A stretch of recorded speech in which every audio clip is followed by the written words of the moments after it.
My name's Tom Place, this is Chasing Cars, and beside me is the facelifted Volkswagen Touareg. It's new and improved, but that's not what matters. What matters is the price. See, the range has had a bit of a price cut. Beside me is the 170 TDI grade, the entry grade, and that now starts from $86,790. And looking at the old and new model like for like, that makes the facelifted version about $2,500 cheaper. But that doesn't take into consideration the fact that the old model also needed to package in the Innovision package, which cost about $8,700 to get the same amount of features which are now standard on this model. And Volkswagen says they've done this to make the Touareg more attainable to family buyers who are looking to step up from the Tiguan into something a little bit more luxurious. Now, we at Chasing Cars are pretty big fans of the Touareg. It's a great tow vehicle, it's a fantastically luxurious vehicle on the road, and it's pretty great to live with every day. But unfortunately, the value proposition in comparison to its rivals has not always necessarily been there. Last year, Volkswagen sold 921 Touaregs, and cast your eyes back to 2015, they sold almost 3 times that, and that's back when the Touareg cost a bit under $68,000 before on-road costs. Adjust that for inflation in today's money, and it's about $85,000. So as you can see, the new price is pretty line ball for times when the Touareg was shifting a lot of units in Australia. So does this new price point recontextualize the Touareg as a much more enticing proposition than it was previously? And have the changes they've made in this latest facelift actually make it a better proposition overall? Today, we're going to find out. Before we jump into today's video, please don't forget to like and subscribe and comment down below if you want to see more content like this. Chasing Cars, honest reviews of your next car. Brought to you by Budget Direct. Now, the 170 I have with me today is, of course, the value proposition. However, there are some grades further up in the range if you do want a few extra features. There is the 210 Elegance, which, as the name suggests, bumps up the power to 210 kilowatts of power and 600 Newton meters of torque. That starts at just under $100,000. The R line above it starts under just under 110. And of course, at the very top of the tree is a new addition in the new full fat R. That one's a bit more expensive, about 130 grand, but it is an R and it's also a plug-in hybrid. We'll talk about more about that one on another day. So what about the changes that have been made in this latest facelift? Well, there have been a few. We've adopted this new frontal design here, which kind of makes it look like a bit of a plus-size T-Roc, if you ask me, though I do say that in a good way. I love the look of both vehicles, and at the rear we have this huge big wraparound light bar that looks absolutely gorgeous, and a light up badge at the rear as well. Very nice little trick, that one. However, we have one thing at the front here which I do really enjoy and is also a standard feature, and that is IQ Light. It's a style of matrix LED lights, and it's really clever when you break down specifically what it's capable of. As always, with a matrix LED light, it does have the ability to distinguish where it sends the beam of light. However, Volkswagen has been very clever in its implementation. For example, if you're driving down a road, it'll just light up the lane in front of you so you're not blinding the people in adjacent lanes ahead of you. Also, if you're changing lanes, it can light up said lane, and if it does see a pedestrian coming towards you, or you coming towards them rather, it will flash them specifically. Very clever stuff that I do think has a meaningful impact on safety. Now, the biggest change to the interior of this 170 TDI in the facelift is the fact that the Innovision package that was on the old model is now standard. That one cost $8,700 previously, as I said, and it means that we get a few things. Well, gone is the old and pretty small 9.2-inch standard screen. When you upgrade into that extra package, it added this massive 15-inch screen. This one itself has been upgraded as well, much better quality, and also brings with it wireless Apple CarPlay and wireless Android Auto. Absolutely fantastic stuff. Now, with that old package also came the 12.3-inch display in front of me, and they joined together in a really nice effect. This screen is absolutely massive. It's one of the biggest in class for sure, and it has a lot of things going for it. I think one of the things that I don't necessarily like is the fact that we've got the climate controls integrated in here, and also when you press it, it just blocks out the rest of the screen. So if you're going down the road here and you've got your navigation going, you press your climate control and the whole screen goes black for some reason instead of taking up just that little bit of extra room. So hopefully something they do fix in time. But otherwise, I think the quality is really quite good. Now, there have been some other changes to the interior. For example, we've gone to some faster charging USB-C points. It's up to 45 watt now above the old 15 watt. And you know, not a huge change, but I do think it's meaningful if you want to quickly plug in your phone while you're on the way to somewhere that's maybe 20 minutes away. We've also got some nice stitching around the cabin, which looks really quite nice and raises the quality feel of the cabin. I will say that in comparison to its more expensive siblings like the Audi Q7, Bentley Bentayga, etc., you do notice that there are some more, you know, some more hard and scratchy plastics around the area, but I don't think it's anything hugely meaningful. It's just something you do notice occasionally. One thing I do really like about this cabin though, in terms of quality and material, is this open pore wood here. This is absolutely gorgeous. It feels real to the touch because it is real. So that's a fantastic addition there. Now, there are quite a few things that do come standard on this entry-level Touareg Grey. We've got some Vienna leather seats here, and if you step further up into the Elegance and R-Line grades, you do get higher quality leather, but you do get leather as standard, which is very nice. The front seats are 18-way adjustable, including 4 ways of lumbar adjustment, which is always very nice to hear, and they also are just really quite comfortable. I've been for some long drives today, and I haven't found myself getting sore or tired. Always what you want in a touring vehicle. Now, the front seats are heated and there's also an 8-speaker stereo as standard. You can step up via the sound and vision package that adds a few things. Notably, you get a 14-speaker, more premium stereo, and you also get heated outboard rear seats. But most notably, I think, is the fact you also get a heads-up display. It's a bit disappointing that isn't included as standard, I think. Now, jumping in the back here, and you can see I just have heaps of room. It's really quite impressive back here. I've got heaps of knee room, heaps of toe room, and heaps of headroom up here. I'm 6 foot tall, by the way, and I'm sitting behind my own driving position, so not compromising that one to get some extra space back here. Seats themselves are pretty comfortable as well. You've got a nice amount of bolstering out here while still being able to slide across the bench. And I will say that, look, I'm not sure if this is entirely justifiable as a 3-row proposition. You do have this big old hump in the floor here that you got to straddle like a cowboy, but the width of the seat here is really quite good, I think, and you probably could get away with a 3rd adult back here if you needed to, though it's certainly not as comfortable as these outboard seats. As far as amenities, well, that wood I was talking about, that continues to the back here. Very lovely indeed, but I will say one thing I don't like is this gloss black plastic, which is in here and doesn't feel too great. And it's also just already showing smudges, as we often see with this material. Now, further up here though, we see that we have some pull-up sunshades, which is just fantastic for family vehicles in my opinion. You don't have to step further up the range, as you often have to do to get those sorts of features, and you also don't have to tack them on as an accessory. It's there as standard. Fantastic stuff, Volkswagen.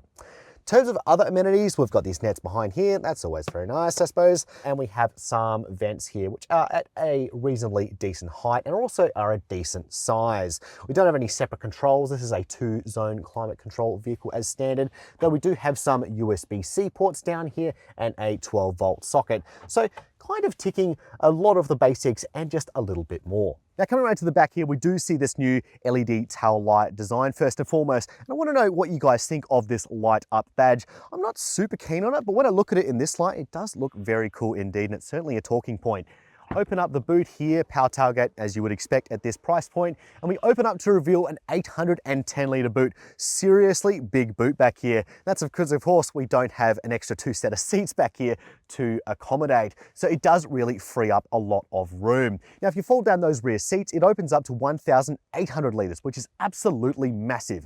And you see that back here we do also have a few amenities. We've got a pull-over cargo blind. That's very nice indeed. Also got some nets set up here and a few tie-down points, which is really great for securing your luggage on those big drives. We've also got a 12-volt socket, which is also very lovely, and easy ways to pop down the rear seats. Though I will note that it's actually a bit of a 2-step process because you have to pop it here and then you have to push it down when you walk around. So maybe a little bit of improvement there.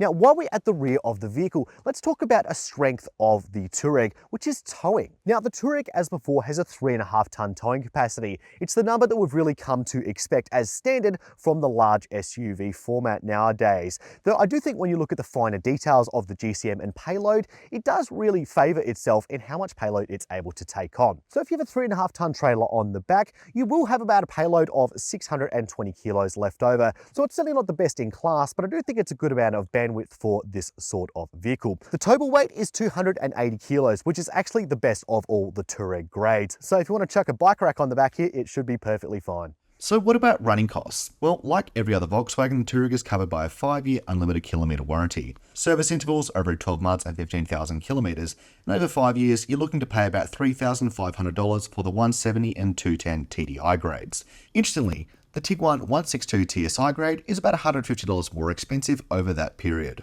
In terms of fuel economy, it has official combined consumption rating of 7.3 litres per 100 Ks for the 170 TDI, and given our experience, we generally do think that to be true. It's got a 90-litre tank, which means you probably get a range of about 1,200 kilometres, and on the highway, we've seen up to 1,400. There is also a 24-litre AdBlue tank to think about, but it's pretty good size for this class. So what's it like to drive the Volkswagen Tiguan 170 TDI? Well, as before, it's a pretty similar vehicle. They haven't made all that many changes in terms of the engine or the suspension. There have been a few little tweaks here or there. So fundamentally, that comes down to the addition of the roof load sensor that's going on to a lot of Volkswagens now. And what that allows the car to do is to monitor whether there is, something on the roof, and that obviously determines how the car drives. Essentially, it changes the calibration of the ESC and the ABS. And the way the engineers put this to me is they're able to hone in a bit more accuracy and make the car a little bit more comfortable and a little bit more agile to drive, because they don't have to factor in the margin of error of when the car is driving at its least balance, because things are, of course, on the roof. And overall, I don't think there's been a huge change to the way the Touareg drives, and I do think that's actually a good thing for the most part. The 170 TDI I'm in at the moment runs on a steel spring setup. The Elegance and above are all on air. So does that make the 170 TDI a lesser driving experience? I think yes and no. Like in the past, I've had mixed feelings about this suspension setup, and I do think the same is true for the facelifted version. There are times where I think the suspension is overly keen to rebound over bumps, overly sprung, I think you could probably call it officially, and it does ride a little bit firmer, I do think. Though I do think it's a little bit more connected to the road in that direct feeling. You don't get the waftiness that comes with the air suspension. I think the main reason that the steel sprung setup is inferior to the air suspension is the fact that it's not just any old air suspension system on the higher Touareg grades, it's actually a really good air suspension system. It's set up really well for both ends of the spectrum, both in terms of sporty driving and for comfort driving. So perhaps it's worth looking to the Elegance grade and above if you do want that cushy suspension setup, though I certainly don't think the 170 TDI is especially inferior. And on some long Ks that we've been doing today, I do think it has been overall really quite comfortable. So if you're looking, or indeed coming from, a body-on-frame vehicle like the Ford Everest or the Toyota Prado, and you're looking at the Volkswagen Touareg as an adjacent option, due to, I'd say, their fairly close price points, I think you can have a bit of an interesting experience in comparing the two, but overall I do think the Touareg leaves a positive impression. So being a unibody vehicle, you're not going to have that classic articulation that you do get with body-on-frame vehicles. But when it comes to touring, I do think the Touareg is certainly in the advantage here, even though those two vehicles are certainly quite good for their class. I think there's just an extra degree of compliance and also agility that comes from the way the chassis is set up. And I think if a lot of people are quite honest with themselves in the amount of off-roading they're actually going to do, the Touareg really does pull ahead with its advantage here, because the vast majority of off-the-beaten-track places in this country are going to come with hundreds, if not thousands, of kilometres on the bitumen. Places where you might want that extra degree of compliance or indeed agility and dynamic ability that comes with a unibody vehicle. And this one is a particularly well set up vehicle. I think there's also something to be said for the quietness of the cabin of the Touareg on those long distance journeys. When you're in the city and there's lots of noise going on, and equally when you're in the country on torn up bitumen roads, this thing really does show its strength by just how hushed the cabin is. I don't know about you, but I really do feel like silence is one of those rare luxury qualities that go underappreciated nowadays. And when you're doing hundreds of Ks at the wheel, I really do think it's an attribute I personally do appreciate. So in regards to other parts of the driving experience, let's talk about this V6 3-litre turbo diesel engine. I do say I've got a bit of a soft spot for this engine, but I think I also really do like turbo diesel V6s in general. They strike a really good balance of having some functional performance without being overly excessive, like many might say a V8 is. So the 170 TDI, as the name suggests, makes 170 kilowatts of power and 500 Newton meters of torque. That'll get you from 0 to 100 in about 8 seconds. Interestingly, if you go for the 210, which obviously increases it to 210 kilowatts of power and 600 Newton meters of torque, it lowers that 0 to 100 time down to 6 seconds. But look, I've driven these engines back to back, and you definitely do have a greater experience by switching to the 210 TDI. But I do think the 170 is a nice balance. It's definitely going to do the vast majority of your touring duties and indeed your towing duties without much hassle at all. It works with an 8-speed automatic and a full-time four-wheel drive system, and overall they do work together quite well. Now, this doesn't have a low-range transfer case, but we have been spending a good amount of time on dirt in the last few days, and overall the performance has been fairly impressive. It's got 216 millimeters of ground clearance in the 170 TDI, which is enough, I think, for a soft roader. And its ability on dirt is certainly quite impressive. You do have an off-road mode which pulls the reins on the ESC, but it certainly still gives you enough flexibility to drive the car how you want without getting bent out of shape too easily. So I think they've struck a good balance in that regard. So finally, let's talk about safety. Volkswagen says it is indeed targeting family buyers, and so it's good to see that they've stepped up the amount of kit on the Touareg here. And in many ways, this is kind of the area that we've seen the most amount of changes in this car. So it still does come with a 5-star NCAP rating, though that does expire at the end of 2024. They've made a few upgrades here and there, and they've also standardized more equipment. They've standardized reversing AEB finally, thank goodness for that, which is really good to prevent some of those driveway accidents. Also, some things like a 360-degree camera. This is not a small vehicle, and it's really great that they've fitted that so it's even easier to park. We've also now got front and rear cross traffic alert. Front cross traffic alert, I'm not sure is 100% necessary, but I suppose it's always good to have there in case you're not 100% looking at where you're going, and this does indeed have a long bonnet. So, better to have than not. So one part of the safety package, which I think is really quite good and shouldn't go underappreciated, is the fact that Volkswagen have added matrix LED lights known as IQ lights as standard on the 170. We often talk about the importance of lights, and it really is true, but I think it's important that we realize that it's not just the brightness of the headlights, because it's not hard to make a bright set of headlights. Making a smart set of headlights really is what separates safe headlights from others. You don't want to be blinding other people, because of course, if you're blinding someone on the other side of the road, they can't see you. They may as well just run into you if you're not careful. So it's great to see that there is a good amount of nuance in these headlights, as I spoke about earlier. So overall, I'd say bravo Volkswagen for adding this as a standard level of specification on the Touareg. Overall, I do think the Touareg has a fairly good safety package, even though it is starting to fall behind a little bit on areas like, for example, it doesn't have a front center airbag. But the calibration and the availability of the safety systems on offer are pretty good, I think. The adaptive cruise control, for example, is fairly well tuned, and so is the lane keep assist. The lane keep assist also wisely decided to deactivate itself a few times when I was on some tight roads and it was impossible to stay exactly between the lines at all times just because of how narrow they were. So it's great to see that the Touareg took the liberty of disabling that feature, because perhaps some people back at Volkswagen realized that, occasionally the driver might know what they're doing a bit more than the car itself. In the last few years, Volkswagen has developed a bit of a reputation among some fans for being a brand that simply prices their vehicles a little bit too high. And in some ways, I do think that's a little bit unfair. But when it comes to the Touareg, even Volkswagen themselves have said they've missed the mark by pricing it a little bit too high. And by repositioning it to a more affordable price point, they're going to allow more people to be able to obtain this vehicle. Now, in driving the facelifted Touareg today, I've been reminded this is really just a genuine luxury SUV. And with its new price point, it's only just a little bit more expensive than popular editions on the road like the Ford Everest Platinum. And I reckon the new Toyota Prado Kakadu is actually going to be more expensive than the entry grade of the Touareg. And really, I think the reason it's such a good luxury SUV is because it just excels at the things we do every day. Driving on roads over some of our absolutely terrible city roads, and even worse, country roads sometimes, as well as just being a very convenient car to live with every day. I think my only major disappointment disappointment with the facelifted Touareg is the fact that they haven't branched out with a 7-seat option, like which is offered in the sibling vehicle to this in the Audi Q7.